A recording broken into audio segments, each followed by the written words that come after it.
స్థానిక సంస్థల ఎన్నికల వేళ ఏదైతే నేరేడుపల్లిలో ఎన్నికల పోరు రసవత్తరంగా సాగుతుంది.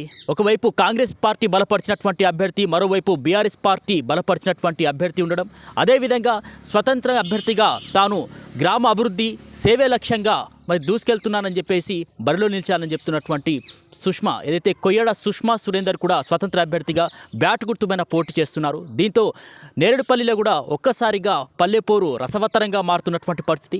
సో మనతో పాటు సుష్మా గారు ఉన్నారు. మరి ప్రచారం ఎలా కొనసాగుతుంది, ప్రజల నుంచి స్పందన ఏ విధంగా ఉందనేది వారి మాటల్లోనే అడిగి తెలుసుకునేటటువంటి ప్రయత్నం చేద్దాం. నమస్కారం అండి. నమస్కారం.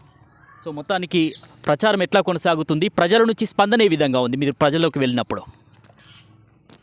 నేను ప్రచారంకు వెళ్ళినప్పుడు గడప గడపకు తిరిగినప్పుడు మహిళలు, యువకులు, పెద్దలు, మేధావులు అందరూ చదువుకున్న మహిళ వచ్చిందని అపూర్వంగా స్పందించారు. ఓకే సుష్మా గారు, స్వతంత్ర అభ్యర్థిగా నేరేడుపల్లి నుంచి బరిలో దిగడానికి గల ప్రధానమైనటువంటి కారణం ఏంటంటే ఏం చెప్తారు? అందరినీ కలుపుకుపోవడానికి స్వతంత్ర అభ్యర్థిగా ముందుకు వచ్చాను. పార్టీకి అతీతంగా ప్రజలందరూ నన్ను ఆశీర్వదిస్తున్నారు. నేరేడుపల్లిలో చూసినట్లయితే కనుక ఇప్పటికే హోరాహోరీగా పోరు కొనసాగుతుంది. ఇప్పటికే కాంగ్రెస్ బలపరిచినటువంటి అభ్యర్థి ఒకవైపు, మరోవైపు బీఆర్ఎస్ బలపరిచినటువంటి అభ్యర్థి, మీరు స్వతంత్ర అభ్యర్థిగా బరిలో దిగారు. సో వాళ్ళకి సంబంధించి మనం మాట్లాడుకుంటే వాళ్ళకు పార్టీలకు సంబంధించినటువంటి బలబలగాలు ఉంటాయి. సో సుష్మా గారి బలగం ఏంటి అంటే ఏం చెప్తారు స్వతంత్ర అభ్యర్థిగా? గ్రామ మార్పు కోరుకునే ప్రతి ఒక్కరూ నా బలమే. మహిళలు, యువకులు, మేధావులు, ప్రజలందరూ నా బలమే. సో ప్రధానంగా మనం మాట్లాడుకుంటే నేరేడుపల్లి గ్రామానికి సంబంధించి ప్రధానంగా ఎటువంటి సమస్యలు ఉన్నాయి ఇక్కడ? గత కొన్ని సంవత్సరాలుగా గ్రామంలో అభివృద్ధి లేనే లేదు.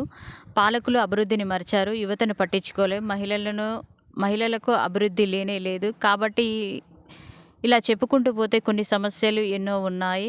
ప్రజలు ఊరిలో మార్పును కోరుకుంటున్నారు.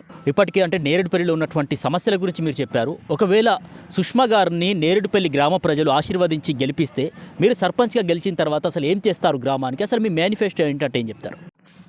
నేను మహిళా అభ్యర్థిని కాబట్టి మహిళలందరికీ స్వచ్ఛంద సంస్థల సహకారంతో అందరికీ ఉపాధి కల్పిస్తాను.